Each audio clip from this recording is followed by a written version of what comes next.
Bulletin లో breaking news చూస్తున్నాం. నేపాల్లో వరద బీభత్సం కొనసాగుతోంది.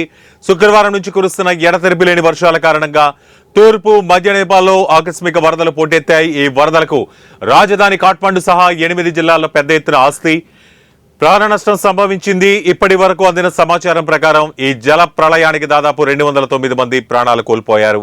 సుమారు 68 మంది గల్లంతవుగా 100 మందికి పైగా గాయపడ్డారు.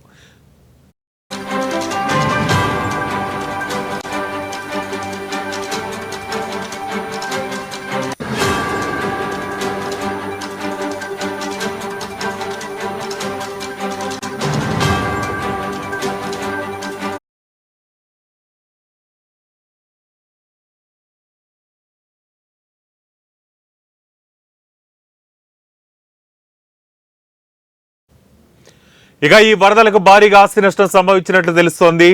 1000కి పైగా ఇళ్లు, రోడ్లు, వంతెనలు దెబ్బతిన్నట్లు అధికారులు తెలిపారు.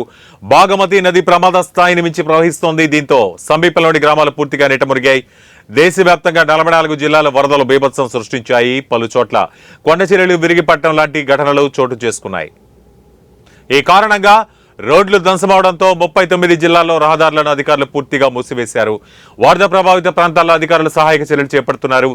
దాదాపు 3000 మందికి పైగా భద్రతా సిబ్బంది సహాయక చర్యలు పాల్గొంటున్నట్లు స్థానిక మీడియా పేర్కొంది. ఇప్పటి వరకు 1000 మంది వరకు బాధితులను సురక్షిత ప్రాంతాలకు తరలించారు.